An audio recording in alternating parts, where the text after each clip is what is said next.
नमस्कार। सर्वप्रथम आप सभी को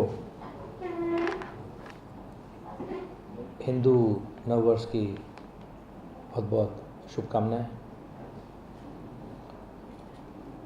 चित्रपदा 2083 की आज आप और हम सब सिरोही की इस तरह से आपको इस प्रेस कॉन्फ्रेंस के मार्फत राजस्थान प्रदेश का आदरणीय भजन लाल जी शर्मा के नेतृत्व में लगभग आधे समय कार्यकाल के आधे समय के समीप पहुंचती हुई प्रदेश की सरकार और सफलतम तीसरा बजट 6,10,000 करोड़ का एक ऐतिहासिक आंकड़ा, ऐतिहासिक बजट। प्रथम 4,90,000 करोड़, द्वितीय 5,37,000 और तृतीय 6,10,000 करोड़ का सर्वांगीण विकास के लिए लगभग ऐसा कोई विषय पीछे ना छूट जाए। अक्सर हमारे मुख्यमंत्री जी आपको 4 वर्गों का जिक्र भी करते हैं: युवा, महिला, किसान, गरीब। उन सभी वर्गों का विशेष रूप से ध्यान में रखते हुए तेज गति से कैसे विकसित राजस्थान की तरफ कदम बढ़ाया जाए, मार्गदर्शन लेते हुए हमारे यशस्वी प्रधानमंत्री नरेंद्र मोदी जी से विकसित भारत की जो एक दिशा हमारे यशस्वी प्रधानमंत्री जी ने दी, विकसित राजस्थान में वो सब कुछ जो राजस्थान को विकसित करने के लिए आवश्यक है, उन सभी बिंदुओं को ध्यान में रख करके तैयार किया गया ये तीसरा बजट। कुछ बुलेट पॉइंट्स, कुछ अलग अलग क्षेत्र को टच करने वाले बिंदुओं का यदि अपन जिक्र करें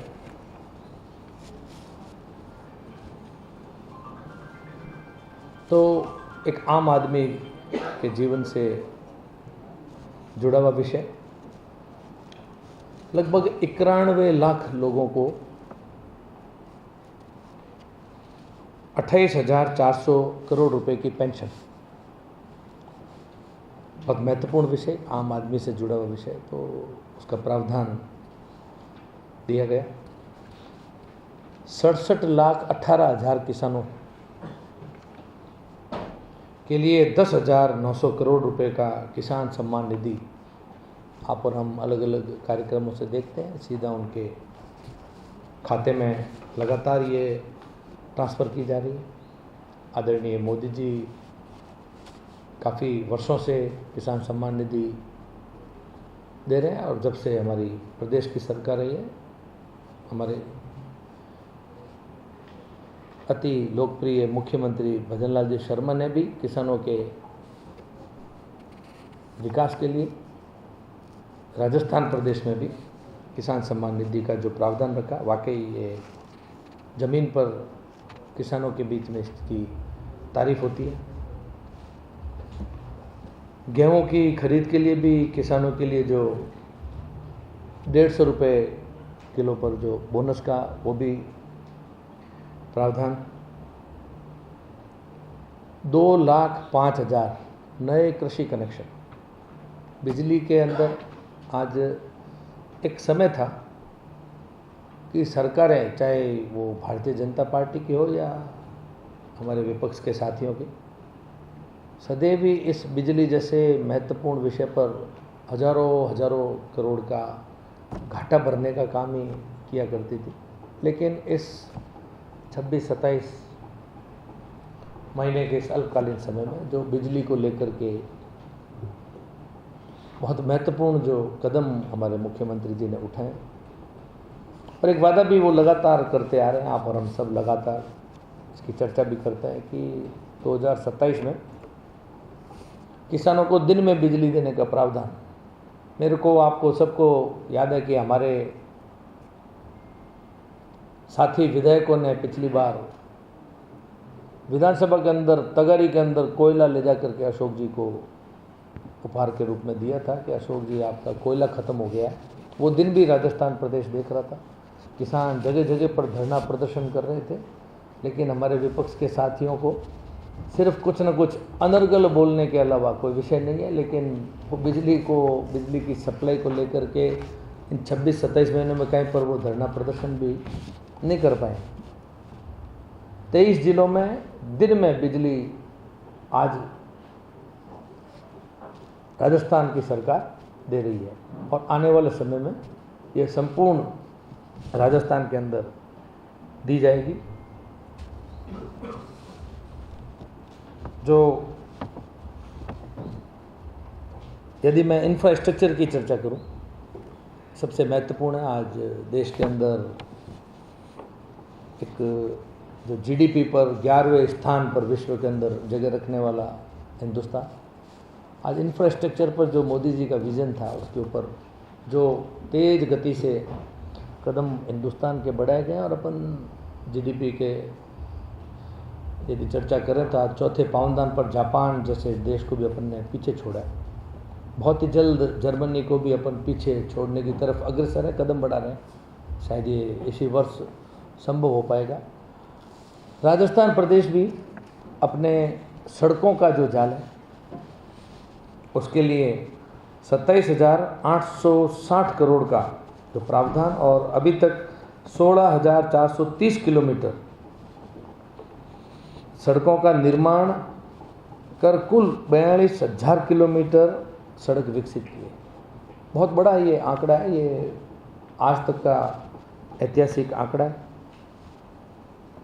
लगातार जो विकसित भारत की चर्चा चल रही है, और राजस्थान भी इसके अंदर अपना लक्ष्य 4.8 ट्रिलियन डॉलर की जो अर्थव्यवस्था का हम भी टारगेट लेकर के आज चल रहे हैं। राज्य में खूब सारी अलग अलग अभी तक सरकार बनने के बाद में नीतियां बनाई गई है। हम लोग सिर्फ चेहरा देख करके तिलक लगाने का जो काम हमारे विपक्ष के साथियों ने लगातार देश आज़ादी के बाद में किया, हम पहले हमारी नीति बनाते हैं, उसको स्पष्ट करते हैं, और फिर ज़मीन पर काम करने का जो एकदम सबके लिए एक ही दिशा में लागू हो। राज्य में स्टेट वाटर पॉलिसी भी लागू करने की घोषणा हमने करी है। जयपुर के अंदर centre of excellence for water की भी स्थापना का बहुत बड़ा कदम हमने उठाया। राज्य स्टेट टेस्टिंग एजेंसी की भी स्थापना, लगातार नवाचार है। पहले दिन से जो पेपर लीक जैसे विषय पर एसआईटी का गठन, भ्रष्टाचार के खिलाफ जीरो टॉलरेंस, और इसको कैसे क्लोजली मॉनिटर किया जा सके, उस दिशा की तरफ भी लगातार सरकार कदम बढ़ाते चल रही है। सिंगल विंडो 2.0 के माध्यम से जो उद्योगों का हम लगातार आपसे चर्चा भी करता जा रहे हैं, और उनको कैसे सरल प्रक्रिया के साथ में व्यापारी को सिंगल विंडो का प्रावधान दिया जाए। आज राइजिंग राजस्थान जैसा साहसिक कदम प्रथम वर्ष सरकार बनते ही मुख्यमंत्री जी ने उठाया भी, और उसको सिर्फ कदम ही नहीं उठाया, जिले जिले से हमारे व्यापारियों से, निवेशकों से एमओयू करते हुए पूरे प्रदेश स्तर से लेकर संपूर्ण देश के अंदर अलग अलग महत्वपूर्ण शहरों में प्रवासी बंधुओं के बीच में जाकर उनको भी पीले चावल दिए, यहाँ पर बुलाया निवेश के लिए। विश्व के भी कई देशों के अंदर हम सब लोग अलग अलग जगह पर गए, और 35 लाख करोड़ के एमओयू भी बहुत ऐतिहासिक आंकड़ा, आज तक की कोई सरकार के अंदर नहीं हुआ। सिर्फ एमओयू ही साइन नहीं, जो आज तक की सरकारें जितना MOU साइन करती थी, लगभग उसके आसपास का आंकड़ा तो 8 लाख करोड़ तो हम ज़मीन पर उतार चुके हैं। उसके लिए काम शुरू हो चुका है, उनकी ओपनिंग हो चुकी है और वो काम ज़मीन पर हमको दिखने भी शुरू हो जाएंगे। आने वाले समय में भी ये आंकड़ा छोटा नहीं है। अगले 11 दिसंबर, क्योंकि हमने जो 11 दिसंबर का एक निश्चित तिथि राजस्थान की प्रवासियों के लिए हमने प्रवासी मंत्रालय की भी विचार रखा है। प्रवासी बंधु जो अपना घर छोड़ करके शेखावटी से कुछ अलग अलग बिंदु भी मैं साथ में मिक्स करूँगा, उनकी बंद पड़ी हवेलियों के लिए भी हमने इस बार हेरिटेज कैसे उसका विस्तार किया जाए, उसका भी हमने बजट के अंदर प्रावधान रखा है। उनकी बंद हवेलियों को फिर से वहाँ पर जो रिलीजियस टूरिज्म कहेंगे, जीर्ण माता, सालासर बालाजी, अलग अलग मंदिरों के लिए कैसे टूरिज्म बढ़े और उन हवेलियों का भी उपयोग किया जा सके। कई बार कुछ अवैध गतिविधि वाले उनकी हवेलियों पर जो कानूनी दावपेच भी फंसा देते थे, उसमें भी सरकार प्रतिबद्ध है कि स्ट्रिक्टली कानून की पालना हो और कोई भी प्रवासी बंधुओं के साथ में उनकी पुरानी जो प्रॉपर्टीज है और वहाँ पर कोई भी तरीके की बदमाशी भी ना हो। तो ये भी सारे छोटे छोटे बिंदुओं पर लगातार विचार किए जा रहे हैं। नीति आयोग की तर्ज पर, जैसा कि आपने सबने सुना होगा, बहुत लंबे समय से देश के अंदर नीति आयोग अपना काम भी कर रहा है। तो राज्य ने भी रीति आयोग की भी स्थापना है। यहाँ पर भी कैसे काम को और सुचारू किया जा सके। साइबर सुरक्षा के लिए हम काफ़ी सुदृढ़ कैसे हो, उसके लिए भी कदम हम बढ़ा रहे हैं। झालावाड़ की घटना के बाद में स्कूल का बच्चों का बहुत ही दुखद घटना हुई थी। उसके बाद में आज तक जो स्कूलों की मरम्मत से लेकर के आंगनवाड़ी केंद्रों की मरम्मत से लेकर के जो पहली बार इतना महत्वपूर्ण कदम उठाया गया, इसके लिए भी हमने 5,000 करोड़ का प्रावधान रखा है विद्यालयों के भवन का, चाहे वो निर्माण है या पुनर्निर्माण है। तो ये भी स्कूल जैसा, शिक्षा जैसा महत्वपूर्ण विषय ध्यान में रखा गया है। 1,000 करोड़ की लागत से CM राइस, ये भी हमने एक नया कदम उठाया है। मेजर शैतान सिंह, जो मोदी जी कौशल विकास की सदैव चर्चा, देश के अंदर पहली बार प्रधानमंत्री का दायित्व संभालते हैं, उन्होंने जो 2014 जून के अंदर कौशल विकास की शुरुआत भी करी, उन्होंने बहुत अच्छे से इस बात को समझा भी। मेरे देश का नागरिक अच्छा है, सच्चा है और अपनी अंदर योग्यता से संपूर्ण है, तो उसकी योग्यता को कैसे छोटा सा एक प्रशिक्षण दे करके रोजगार या उसके स्वरोजगार की तरफ कदम बढ़ाया जा सके। तो कौशल प्रशिक्षण और मेजर शैतान सिंह के नाम से भी जोधपुर में भी कौशल विकास केंद्र की स्थापना की जाएगी। PM सेतु भी मैं इसमें जिक्र साथ में जोड़ना चाहूँगा। जो PM सेतु के नाम से ITI अपग्रेडेशन का काम राजस्थान प्रदेश में अलग अलग राज्यों में, जयपुर, अलवर, भरतपुर, यहाँ तक कि हमारे बाड़मेर, बालोतरा, गुड़ामालानी जैसे छोटे कस्बे तक, जहाँ पर अलग अलग जगह पर कुछ हट कर के उद्योग हैं, उन सभी विषय को ध्यान में रखकर खूब जगह पर ITI अपग्रेडेशन का काम, ये भी हब बना करके प्रत्येक ITI के अंदर अपग्रेडेड कोर्स वहाँ पर डाले जाएंगे। तो आने वाले समय में युवाओं को सही दिशा के अंदर अपनी अंदर जो छुपी हुई योग्यता है या यहाँ वहाँ के लोकल जो संभावनाएं हैं जिन उद्योगों के अंदर अपनी रोज़गार पाने की या उससे जुड़े हुए कुछ अपना छोटा स्वरोजगार खोलने की, उस दिशा के अंदर भी हमारी डबल इंजन की सरकार काम कर रही है। हमने 323 करोड़ का आंगनवाड़ी केंद्रों के अंदर, मैंने जो स्कूल का जिक्र किया, तो उनके लिए भी खेल की चाहे सामग्री है या कुल मिलाकर के मैं बोलना चाहूँगा कि हमारे मुख्यमंत्री जी ने लगभग अपना जादुई पिटारा खोल रखा है। मांगने वाला थक रहा है लेकिन वो देते हुए नहीं थक रहे हैं। हर विषय के अंदर बजट से पहले अलग अलग वर्ग के लोगों से सुझाव भी आमंत्रित किए जाते हैं। उनके सुझावों को हूबहू एक मेजर प्रतिशत उनके सुझावों को आप बजट के अंदर ज़मीन पर उतरते हुए भी देखेंगे। अटल पोषण वाटिका के लिए 500 करोड़ का प्रावधान, 200 करोड़ में राज ममता योजना। वैसे ये कई विषय आपको ध्यान में है, लेकिन फिर भी अपन कुछ विषय पीछे न रहे। आरोग्य फूड कोर्ट, जो अटल आरोग्य फूड कोर्ट के लिए 100 करोड़ का प्रावधान रखा है। ग्रामीण महिलाओं के लिए, रूरल वुमेन जो बीपीओ के लिए भी ये 100 करोड़ का प्रावधान। लखपति दीदी है। अपन महिला सशक्तिकरण के लिए भी लगातार काम कर रहे हैं।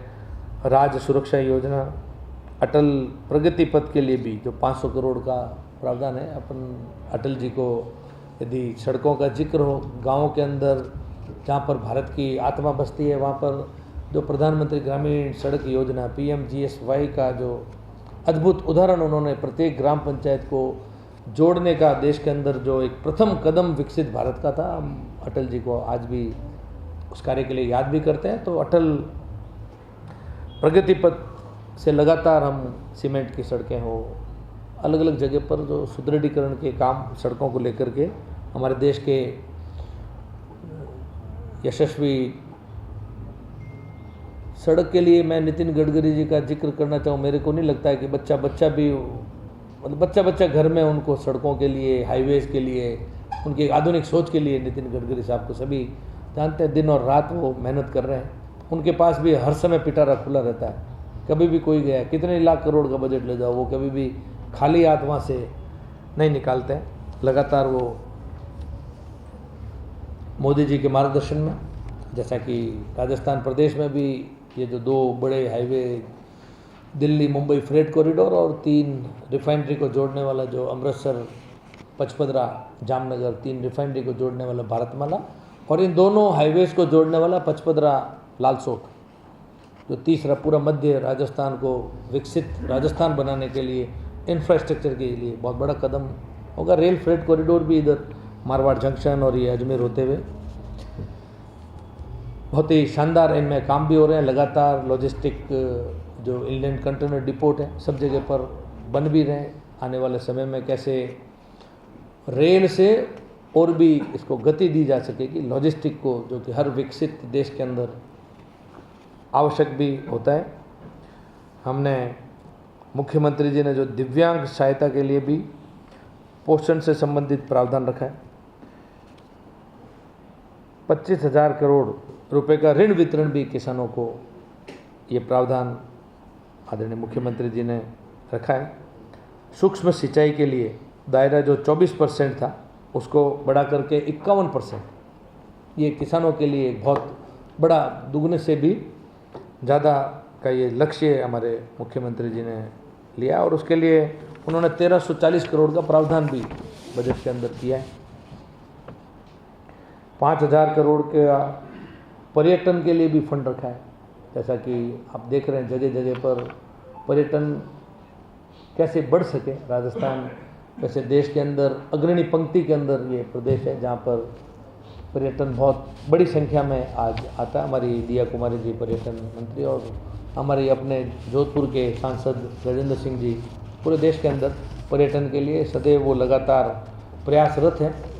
लगातार उनके देश और विदेश के अंदर दौरे भी चलते हैं और लगातार इसमें अभी होली जैसे महत्वपूर्ण त्यौहार पर भी वो बर्लिन जैसे देश के अंदर गए हुए थे। तो वो दिन और रात मोदी जी की टीम है, चाहे भजनलाल जी की टीम है, लगातार दिन रात कैसे मेहनत कर सके, कैसे विकसित भारत या विकसित राजस्थान बना सके, उस दिशा के अंदर लगातार ये कदम है। हमारी जैसलमेर का खूड़ी जैसलमेर के लिए एक अल्ट्रा टूरिज्म जोन, कुलधरा पर्यटन केंद्र का विकास, शेखावती की हवेलियों का मैं आपको जिक्र कर चुका हूँ, जहाँ पर 660 हवेलियाँ हमने चिन्हित भी करी है। 200 करोड़ का प्रावधान भी हमने उन हवेलियों को विकसित करने के लिए रखा है। और ये थार का एक सांस्कृतिक सर्किट कैसे हो, उसका विकास के लिए भी अपन ने प्रावधान रखा है। राज गंगाधर डिजिटल लाइब्रेरी का भी बजट के अंदर प्रावधान रखा है, जो 8 नए जिले और 94 नवीन पंचायत समिति और 3467 ग्राम पंचायतें, उन सभी के लिए भवन का निर्माण सिर्फ घोषणा करके इतिश्री कर देना, हर काम को कैसे ज़मीन पर उतारा जाए। जैसे कि आपने देखा है हर बजट के सत्र के बाद में प्रभारी सचिव और प्रभारी मंत्री हर जिले के अंदर जा कर के उसकी लगातार इस 26 महीने में आपके सामने भी हम लगातार आपके बीच में आते भी हैं और प्रोग्रेस रिपोर्ट भी लेते हैं, और ज़मीन पर किस तरीके से उस काम को उतारा जा सके उसकी सदैव हमारे मुख्यमंत्री जी चिंता भी करते हैं। तो 8000 करोड़ का इसके लिए उन्होंने प्रावधान भी रखा है, और तुरंत ही इधर तो इन पंचायतों की, पंचायत समितियों की, नगर पालिकाओं की घोषणा, इधर पीछे ये प्रावधान भी जिले के मुख्यालयों का भी प्रावधान रख दिए गए। तो ये भी ज़मीन पर काम आपको सिर्फ पूर्ववर्ती हमारे जो साथी पूर्ववर्ती सरकार के साथियों की तरह सिर्फ घोषणा करना और पत्थर लगाना, और फिर पत्थर भी कोई उठा करके ले जाए, वैसी स्थिति ना बने, इसलिए तुरंत ही वहाँ पर मुख्यमंत्री जी ने इसकी चिंता बजट के अंदर करी है। हमारा ब्रज के अंदर कन्वेंशन सेंटर के लिए भी 100 करोड़, ब्रज कृष्ण लीला की जो धरती है जहाँ से हमारे मुख्यमंत्री जी उसी ज़िले से आते हैं, वहाँ की भी उन्होंने इस बजट के अंदर प्रावधान रखने की चिंता करी है। हरित बजट, आज G7 G20 की जो महत्वपूर्ण बैठकें हैं जिसके अंदर हमारे प्रधानमंत्री जी सदैव विश्व के अंदर अलग अलग देशों में उन अग्रणी विकसित देशों के साथ में बैठते भी हैं, और वहाँ पर जो कार्बन उत्सर्जन को लेकर के विश्व के अंदर चिंता भी चल रही है। हमारे देश के अंदर भी हमने देखा है कि कैसे क्रेडिट रेटिंग को कम से कम किया जाए, और विकसित भारत से पहले हम इसकी उससे भी कितना पहले इसको ज़ीरो पे ला सके, वो चिंता हमारे प्रधानमंत्री जी समय अवधि जो दी है उससे भी पहले कैसे किया जा सके। तो हरित क्रांति, हमारे पेड़ों की चिंता, पर्यावरण की चिंता, सोलर, ये सारे एक साथ में विकास और विरासत सबकी चिंता साथ में करते हुए इसके लिए भी 33,476 करोड़ का एक प्रावधान इस बजट के अंदर रखा गया है। मैं कुछ चर्चा हमारे ज़िले की भी करूँगा। आज लगभग देश आज़ादी से पहले सिरोही के अंदर बहुत ही महत्वपूर्ण स्थान, टूरिज़्म के लिए खुद की पहचान रखने वाला, लेकिन अंग्रेजी का उच्चारण वाला शब्द माउंट आबू को हमने आबू राज, हमारी पौराणिक जो आध्यात्मिक में बात बोलूँगा, हमारे जो मूल उसका नाम हुआ करता था, फिर से हमने उसको परिवर्तित करके आबू राज जैसा महत्वपूर्ण कदम हमने उठाया। आज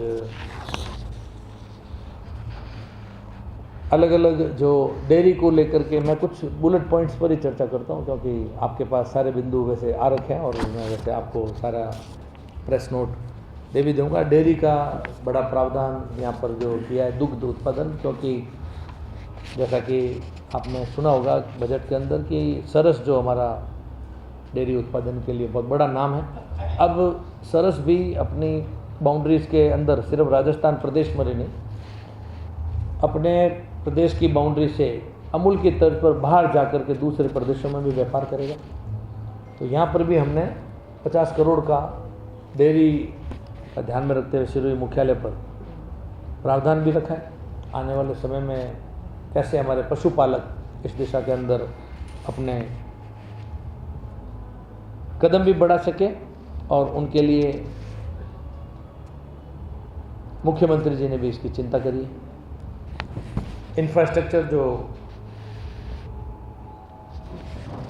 हमारे जालोर से लेकर के सांचौर से लेकर के आबू रोड तक का ये लगभग 535 करोड़ का सड़क का भी इसके अंदर ये वातावरण को सुनियोजित करने के लिए चिंता की गई है। बाकी कुछ प्रदेश की जो अलग अलग घोषणा है, जिसके अंदर मुख्यालयों पर जो आने वाले समय में जो नमो नर्सरी है उनकी भी जैसे स्थापना की जाएगी। फिर उसको चरणबद्ध तरीके से नमो वन करके भी हम ब्लॉक स्तर तक इसको ले जाने का काम करेंगे। नवीन उपहार विक्रय केंद्र भी समस्त जिलों केंद्रों पर किए जाएंगे।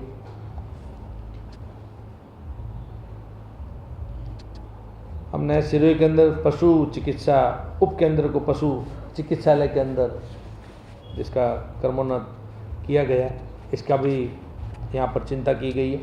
पशुपालन और पशुओं के लिए, पशुपालकों और पशुओं के लिए लगातार इसकी चिंता, किसान और पशुपालक ये दोनों बहुत ही महत्वपूर्ण विषय है। आज फसलों के बीज और उसकी गुणवत्ता के लिए भी 8,50,000 जनजाति कृषकों को 85 करोड़ रुपए का व्यय कर और निःशुल्क संकर मक्का बीज मिनीकिट, ये भी चिंता हमारे इस बजट के अंदर मुख्यमंत्री जी ने करी। हमारे जो माइनर मिलेट्स है, उस माइनर मिलेट्स में भी जनजाति बंधुओं के लिए, किसानों की आय की वृद्धि के लिए कांगनी, कोदो, सांवा, कुटकी, चीना, रागी आदि माइनर मिलेट्स के 100 हेक्टेयर क्षेत्र के अंदर प्रदर्शन आयोजित कर 1,000 कृषकों को कैसे लाभान्वित किया जाएगा, ये भी एक प्रावधान बजट के अंदर रखा है।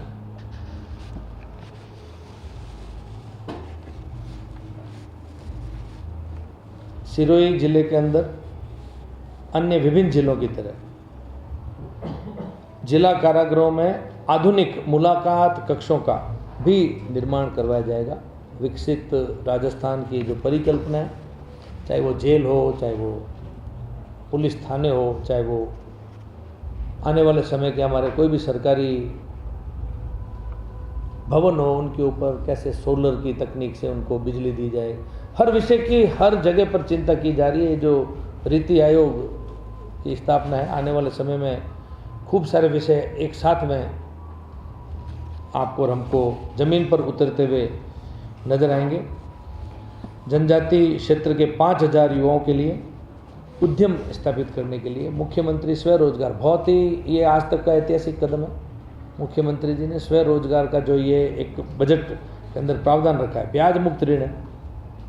एक युवा चाहेगा तो अपने भविष्य के निर्माण करने के लिए 10 लाख रुपए तक का प्रावधान है। बहुत अच्छे से वो अपनी एक दिशा तय कर सकता है।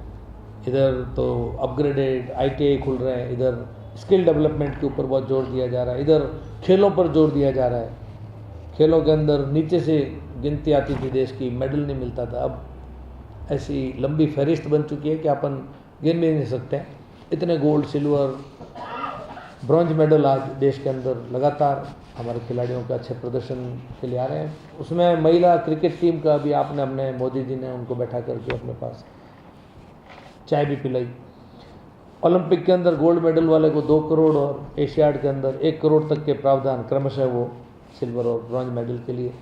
तो एक खिलाड़ी के रूप में, स्किल डेवलपमेंट के रूप में, शिक्षा के रूप में हर जगह युवाओं के प्रोत्साहन के लिए डबल इंजन की सरकार है, चाहे देश का हो चाहे प्रदेश का विषय हो, इसका ध्यान रखा जा रहा है। और स्वरोजगार वाला बहुत ही अति महत्वपूर्ण ये विषय आज जगह जगह पर प्रदेश में जो एक जल भराव की भी अपने को अर्बन डेवलपमेंट का जो हिस्सा भी है और समस्या भी जगह जगह पर अपने को आती है। तो उसकी जो निकासी है या बाढ़ सुरक्षा का जो दृष्टिकोण है, नगरीय निकायों में मास्टर ड्रेनेज प्लान ये बनाए जाएंगे और इसके लिए 40 करोड़ का प्रावधान। सिर्फ नारा मात्र देने का नहीं है, ज़मीन पर हर उन छोटे छोटे विषय का काम भी करना है। और नीचे माउंट आबू में संत सरोवर झील, उसका पुनर्विकास एवं पार्क का सुदृढ़ीकरण के लिए 7 करोड़ 26 लाख की घोषणा। ये भी काफ़ी महत्वपूर्ण टूरिज्म को बढ़ावा देने के लिए किया गया है। राज ममता योजना के अंतर्गत जो जिला चिकित्सालयों में साइकेट्रिक चिकित्सकों की और उनको साइकोलॉजिक जो काउंसलर, अभी जो डिप्रेशन का वक्त चल रहा है, आने वाली युवा पीढ़ी इलेक्ट्रॉनिक मीडिया के चक्कर में भी अपना समय ज़्यादा पहले की तरह घर वालों से घुलना मिलना कम होना और डिप्रेशन के शिकार हमारे युवा पीढ़ी होती जा रही, तो लगातार उसके लिए भी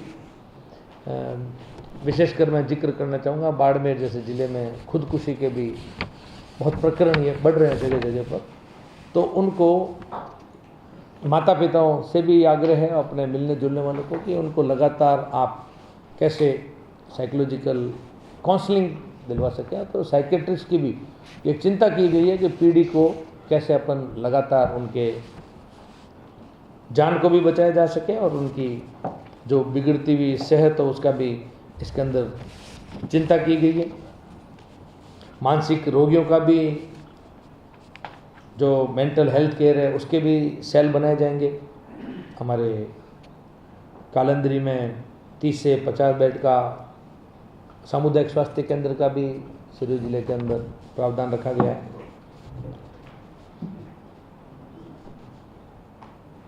1,50,00,000 का प्रावधान कांटल हजारी रोड से पावटा रनेला पिंडवाड़ा आबू रोड का ये भी प्रावधान रखा गया है।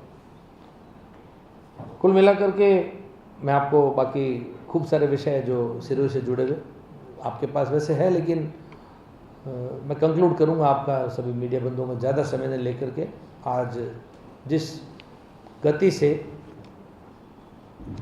राजस्थान को विकसित बनाने के लिए हर वर्ग को ध्यान में रखते हुए मुख्यमंत्री जी हो, प्रधानमंत्री जी हो, लगातार दिन रात खुद भी मेहनत कर रहे हैं और खुद की टीम से भी आग्रह पूर्वक और किस तरीके से दिन और रात मेहनत करके प्रदेश को और देश को विकसित बनाया जाए, इस दिशा के अंदर प्रयासरत है, दिन रात मेहनत कर रहे हैं। मैं धन्यवाद देना चाहूँगा, आभार व्यक्त करना चाहूँगा हमारे यशस्वी प्रधानमंत्री नरेंद्र मोदी जी का, हमारे मुख्यमंत्री जी आदरणीय भजनलाल जी शर्मा जी का, कि उन्होंने इस कम समय के अंदर जो एक मॉनिटरिंग बेस्ड जो एक नया नवाचार उन्होंने किया है, समीक्षा बैठकों का एक नवाचार किया, खूब लंबे समय से जो नुकसान खा रहे हमारे सरकारी तंत्र, हमारे सरकारी डिपार्टमेंट, उनको रोडवेज जैसे डिपार्टमेंट को फिर से प्रॉफिट में लेके आना, बिजलीघर जैसे डिपार्टमेंट के अंदर भी हम जो ट्रांसमिशन लॉस, बाहर से महंगे भावों की बिजली खरीदना और बड़ा नुकसान, आज सोलर का उत्पादन कुसुम ए कुसुम सी योजना से वहीं पर ही उत्पादन करके वहीं गांव के अंदर वितरित करना, बहुत बड़ा ट्रांसमिशन लॉस बचाना। आने वाले समय में कोई ऐसा सरकारी भवन नहीं होगा जहां पर सौर ऊर्जा, पीएम सौर गृह ना लगेगी। ऐसा आने वाले समय में ग्रीन एनर्जी का ध्यान में रखते हुए इलेक्ट्रिक व्हीकल, बहुत बड़ी घोषणा मुख्यमंत्री जी आने वाले समय में करेंगे। सरकारी दफ्तरों के अंदर, सरकारी जितना राजस्थान के अंदर हजारों की संख्या में, वहाँ पर भी आपको और हमको इस दिशा की तरफ भी बढ़ते हुए कदम नजर आएंगे। खूब सारी जो उद्योगपतियों से लेकर के, किसानों से लेकर के, युवाओं के भविष्य, महिला सशक्तिकरण, सभी विषय का ध्यान में रख करके, सर्वांगीण विकास का ध्यान में रख करके ये तीसरा बजट राजस्थान प्रदेश का आदरणीय भजनलाल जी शर्मा ने पेश किया। हमारी उप मुख्यमंत्री, वित्त मंत्री आदरणीय दिया कुमारी जी ने इस बजट को पेश किया भजनलाल जी के मार्गदर्शन में। आज मैं उम्मीद करता हूँ कि आने वाले समय में विकसित सिरोही, विकसित राजस्थान और विकसित भारत बने। बहुत बहुत धन्यवाद। मंत्री जी, एक चीज़ पूछना चाह रहा था, आपने बजट को लेकर देश के विकास, प्रदेश के विकास और सिरोही के विकास की बात बताई और आबूराज का नाम भी परिवर्तित हुआ, इसके लिए आपके जरिए सरकार को बधाई। आबूराज का नाम हो गया है, लेकिन जनता ये चाहती है कि वो तीर्थ स्थल बने। इसको लेकर सरकार क्या सोचती है, आपके क्या कदम हैं ताकि वहाँ जो भी तीर्थ स्थल बनाने में जितने भी पैरामीटर्स हैं वो लागू हो? इसको लेकर आप क्या सोचते हो या सरकार इस पर विचार करेगी? देखिए, मैंने अभी आपको जिक्र किया था, टूरिज़्म और रिलीजियस टूरिज़्म, ये एक साथ, विरासत और विकास, ये सारे विषय अपने को ध्यान में रख करके ही इसको विकसित राजस्थान और विकसित भारत बनाने के लिए अपने को सबको मिलजुल करके काम करना।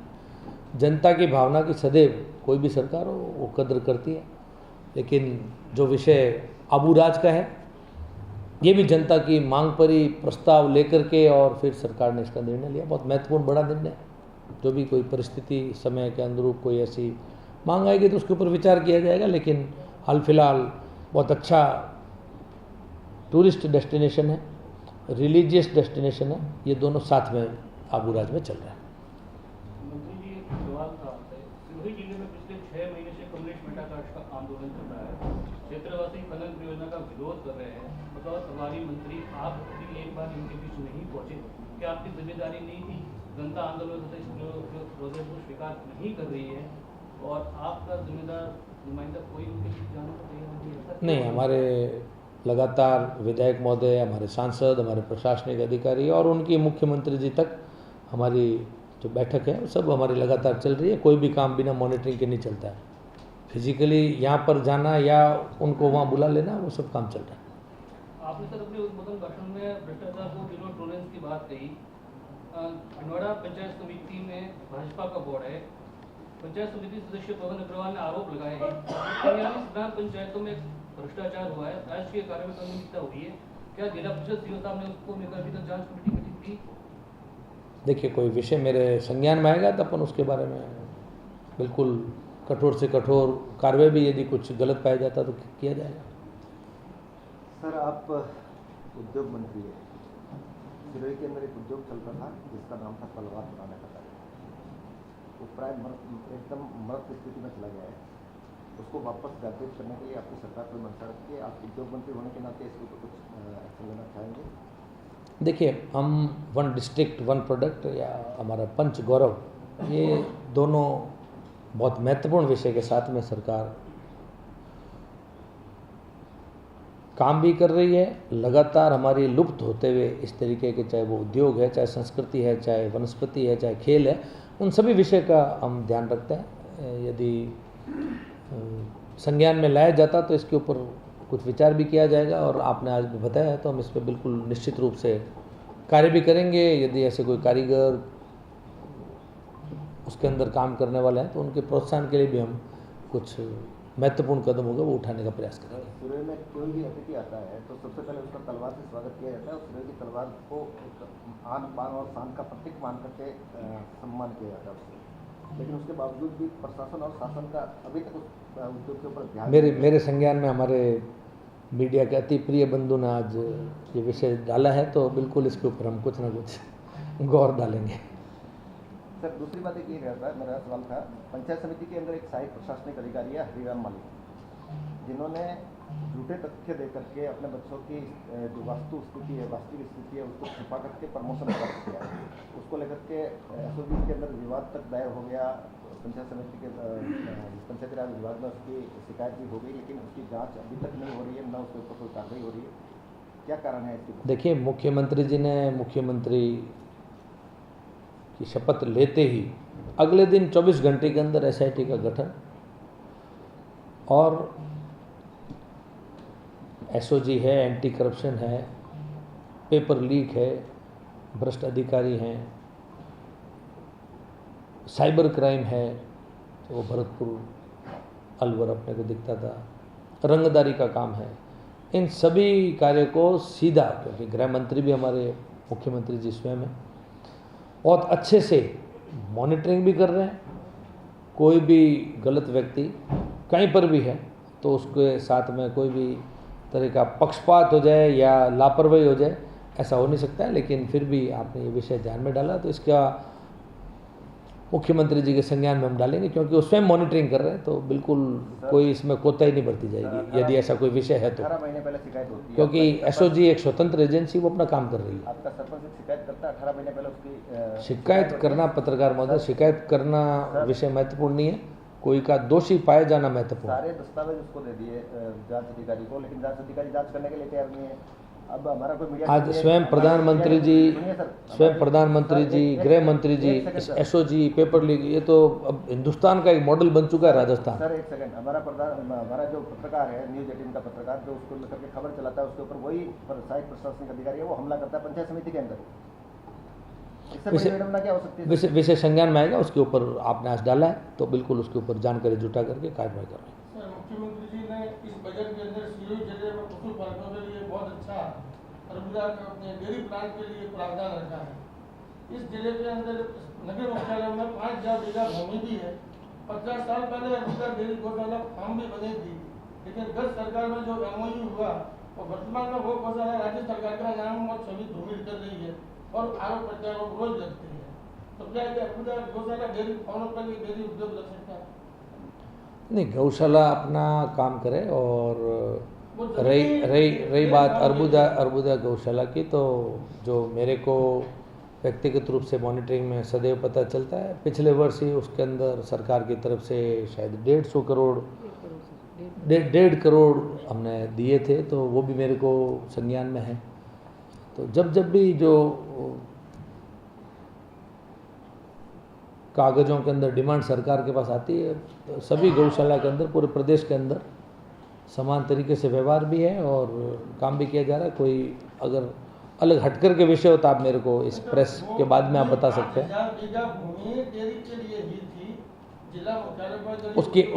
उसकी जानकारी जुटाएंगे, फिर उसके ऊपर निश्चित रूप से यदि ऐसा कोई विषय है तो उसके लिए जानकारी जुटा करके कोई आगे बात करेंगे। सर, आपने विकास को लेकर बातें की, जिला परिषद में तो फंड बने हुए हैं, राज्य वित्त आयोग और केंद्र वित्त आयोग, लेकिन देखने में ये आया कि जिला परिषद से कुछ ही ग्राम पंचायतों को वो फंड जारी हो रहा है, कुछ स्वीकृतियां जारी हो रही है, वो भी टेंडर प्रक्रिया न होकर 6 लाख तक की स्वीकृतियां जारी हो रही है, ऐसा क्यों? देखिए, कौन सी स्कीम के तहत कौन सा कार्य? राज्य वित्त आयोग और केंद्र वित्त आयोग से फंड होता है विकास कार्य के लिए, पंचायतों को जारी होता है जिला परिषद। ठीक है, तो वो जिले की कुछ ही ग्राम पंचायत किस परिस्थिति में क्या टेंडर, ये आपने जो 6 लाख बताया वो किया गया, उसकी जानकारी भी जुटाई जाएगी। लेकिन कई बार आवश्यकता पड़ने पर जरूरी नहीं है कि हर काम का टेंडर ही किया जाए, लेकिन फिर भी ये पर्टिकुलर आपने कोई एग्जाम्पल दिया तो उसकी हम जानकारी जुटाएंगे इसकी। ठीक है, बहुत बहुत धन्यवाद।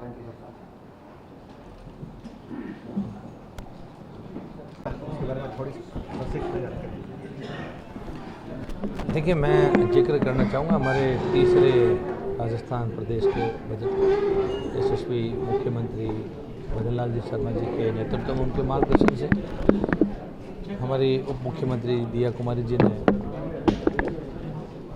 बजट के अंदर खूब सारे प्रावधान पूरे प्रदेश के लिए भी रखे, सिरोही जिले के लिए भी रखे, सर्वांगीण विकास को ध्यान में रख कर जो प्रमुखता है राजस्थान प्रदेश में, चाहे वो चिकित्सा को लेकर के चर्चा करें, चाहे वो डेयरी को लेकर के चर्चा करें, चाहे वो टूरिज्म को लेकर के चर्चा करें, चाहे वो युवाओं के भविष्य से जुड़ा हुआ विषय है, उनके लिए स्किल डेवलपमेंट है, हमारे जनजाति बंधुओं के लिए है, या टूरिज्म के विकास के लिए नक्की झील का काम है। आज लंबे समय से माउंट आबू का नाम का परिवर्तन लेकर के विषय चल रहा था, आबूराज उसका नाम रखा गया।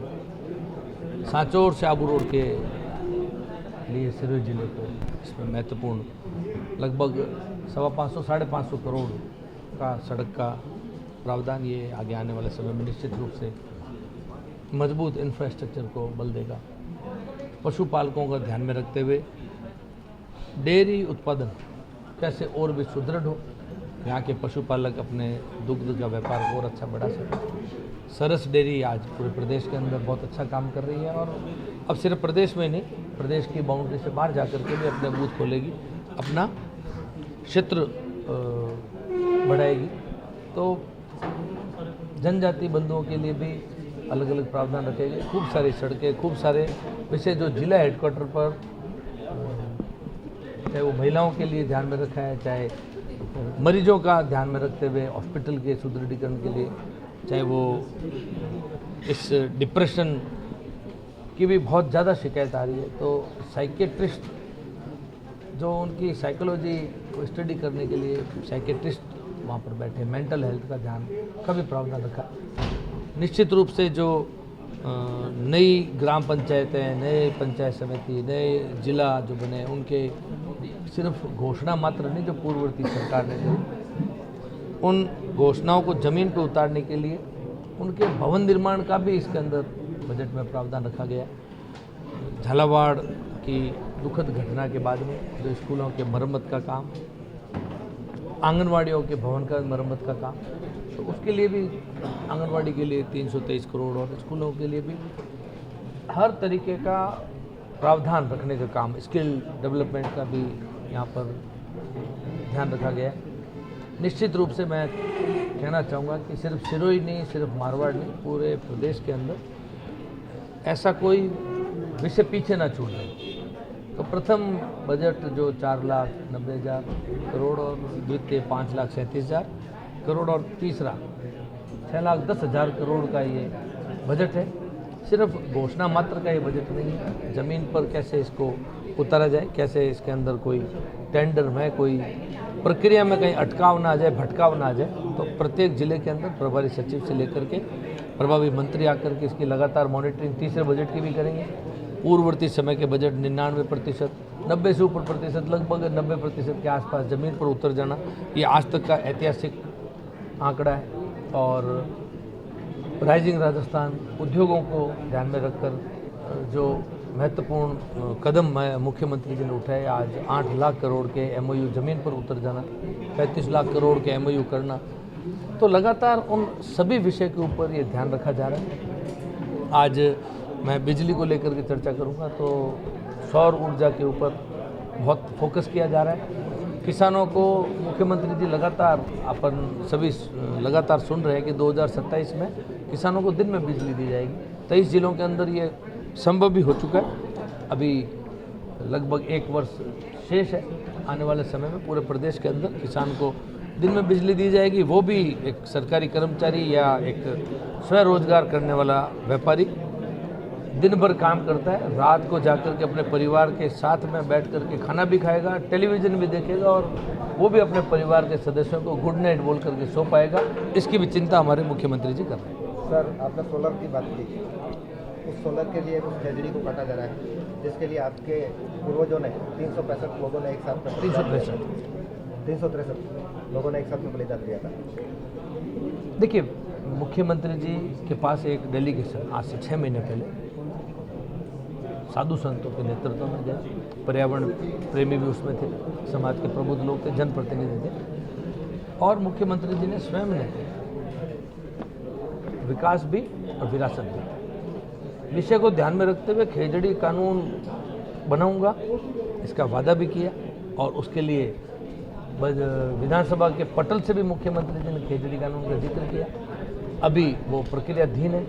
बहुत ही जल्द प्रदेश के अंदर 1956 के बाद में इतनी सरकारें आई गई, किसी ने भी एक मात्र 100 रुपये का एक हल्का सा कानून बनाया हुआ था। 100 रुपये उस कालखंड का 100 रुपये, जो कि आज उस 100 रुपये का कोई वजन भी नहीं है, तो उसको कैसे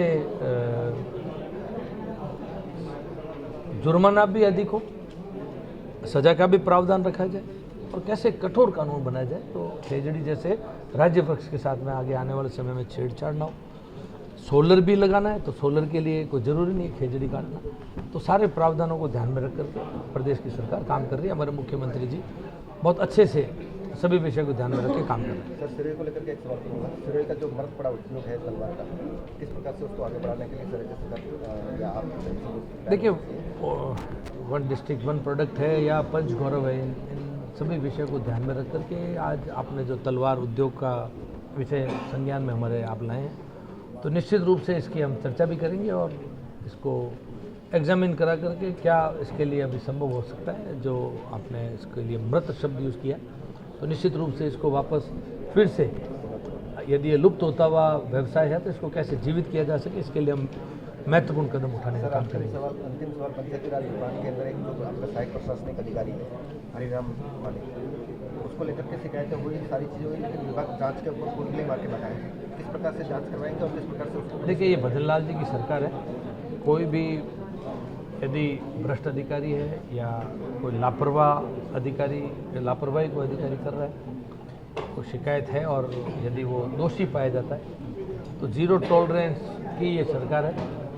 कोई भी जांच दबाना अभी संभव नहीं है। ये पिछले 26-27 महीने में हमारे युवा ही नहीं, हमारी महिलाएं नहीं, हमारे किसान ही नहीं, हमारे गरीब व्यक्ति नहीं, सभी वर्गों ने, और मैं तो कहूँगा आप हमारे पत्रकार बंधुओं को भी इस बात का अच्छी तरीके से भली बात ही पता है कि अब यहाँ पर दबना और दबाना ये भविष्य के ये भविष्य के अंदर उपलब्ध नहीं है। ये पहले जो कुछ हुआ हमारे पूर्ववर्ती साथियों के समय में, वो अब भजनलाल जी के साथ में सरकार में। पूर्व विधायक सेम लोढ़ा जी ने अवमानना दायर की हाईकोर्ट में चुनाव निकाय चुनाव के लिए, तो उन्होंने कहा कि सरकार और चुनाव आयोग जानबूझ के चुनाव को टाल रहे हैं। देखिए उनकी क्या सोच रही होगी इसके पीछे, और हमारे विपक्ष के साथियों की क्या सोच के साथ में वो लोग काम कर रहे हैं। मुद्दा विहीन हुए हुए, दिशा विहीन हुए हुए हमारे विपक्ष के साथी, ना तो सदन में और ना सड़क पर, उनके पास दोनों जगह पर मुद्दे नहीं हैं और कुछ ना कुछ उलूल जुलूल बात जरूर करना उनके स्वभाव में आ चुका है। और कभी ये कोर्ट से विषय को भटकाना, कभी कोई शिकायत करके उसको लटकाना, कभी मीडिया के बंदों के बीच में अभी इस एलपीजी जैसे महत्वपूर्ण विषय पे, आम व्यक्ति के जीवन से जुड़ा हुआ विषय, उसके अंदर भी आम व्यक्ति को भी दिशाहीन करना, उनको लंबी पंक्तियां लगवा देना, उनके अंदर एक भय का माहौल उत्पन्न करना। तो मेरा तो इन विपक्ष के साथियों से आग्रह है कि ये अपनी जो पिछले कई वर्षों से जिस एक आदत के अंदर ये आ चुके हैं, जिस मानसिकता के साथ में ये काम कर रहे हैं, इनको अब ये जो युवा पीढ़ी है, ये डिजिटल इंडिया है, ये बदलता हुआ भारत है, इस बदलते हुए भारत के अंदर उनको भी अपनी सोच, बात और काम करने के तरीके बदलने होंगे। अन्यथा आने वाले समय में ये जो अभी आप तलवार के उद्योग की बात कर रहे थे, तो ये भी मेरे को लुप्त होती हुई पार्टी नज़र आ रही है। इनकी सोच से ही आगे पार नहीं पड़ सकेंगे, मेरे को ऐसा व्यक्तिगत रूप से। सर एक अंतिम सवाल मेरा पत्रकारों के लिए, पत्रकार सुरक्षा कानून की मांग हमारा संगठन जो है वो लंबे समय से कर रहा है, पिछले 10 साल से कर रहा है। 2 बार विधानसभा का घेराव किया, उसके बावजूद भी आप लोग जो है सत्ता में बैठे हुए हैं। पत्रकारों को सुरक्षा देने के लिए पत्रकार जो आम जनता की आवाज़ को सरकार तक पहुँचाना है और सरकार की जो योजना है उसको जनता तक पहुँचाने का काम करता है, उसके बावजूद भी पत्रकार अगर सुरक्षित नहीं है, तो किस प्रकार से इस लोकतंत्र को मजबूत करेंगे आप और किस प्रकार से मजबूत? देखिए निश्चित रूप से आपका बहुत अच्छा सवाल है। आप लोकतंत्र का चौथा स्तंभ के लिए आप सवाल कर रहे हैं, आप हमारे मीडिया के बंधु हैं और बहुत ही महत्वपूर्ण ये विषय आज राजस्थान प्रदेश के अंदर ये भजनलाल जी की सरकार है। ये कानून का समय है, कानून के हाथ बहुत मजबूत है और प्रदेश का नागरिक खुद को सुरक्षित महसूस कर रहा है। हमारे पत्रकार बंधुओं की भी सोच यदि रही है कि उनको कहीं असुरक्षा है, तो आपको निश्चित रूप से मुख्यमंत्री जी से इस विषय में बात भी करनी चाहिए। हम भी आपकी बात को वहाँ पर पहुँचाएंगे। कोई विशेष इस बारे में चिंतन करके यदि कोई कानून बनाने की सोच आपको लगता है कि महत्वपूर्ण है, तो इसका निश्चित रूप से मैं उम्मीद करता हूँ कि मुख्यमंत्री जी और हमारे कानून मंत्री जी इसका निरीक्षण, परीक्षण, जो ज़मीन पर क्या इसकी कितनी आवश्यकता है वो करवा करके पॉजिटिव स्टेप उठाने का काम हमारे तो हर विषय के ऊपर सरकार कर रही है, तो इसके ऊपर भी। सर आपसे बेहतर कौन जानेगा, आए दिन पत्रकारों पर हमले होते हैं, आए दिन पत्रकार जान गंवा रहे हैं और सिर्फ इसलिए कि वो एक सच्ची खबर निकाल कर बाहर लाता है, उस कारण से उसके ऊपर हमला होता है, माफिया उसके ऊपर हमला करते हैं और उस कारण से पत्रकार को जान गंवानी पड़ती है। तो क्या पत्रकार को एक पत्रकार सुरक्षा कानून जिस प्रकार से आपने वकील प्रोटेक्ट एक्ट बनाया, जो वकीलों को सुरक्षा देने के लिए एक्ट बनाया, उसी प्रकार से पत्रकारों को सुरक्षा देने के लिए एक्ट नहीं बना सकते क्या? देखिए मैंने बोला ना कि निश्चित रूप से बहुत गंभीर और महत्वपूर्ण विषय है, तो इसकी लंबी चर्चा की आवश्यकता है, क्योंकि ये सीधे मेरे से जुड़ा हुआ विषय भी वैसे नहीं है। सवाल बड़ा महत्वपूर्ण है, लेकिन आपकी इस बात को हम ऊपर तक इसको कैसे अच्छे से पहुंचाया जा सके, वो काम हमारा दायित्व का निर्वहन करें। आशा करता हूँ कि आपकी तरफ से विधानसभा में इस मामले को उठाया जाए और मैंने सही उचित स्थान पर इसको कैसे पहुंचाया जा सके, इस विषय को हम उसका प्रयास करेंगे। Thank you.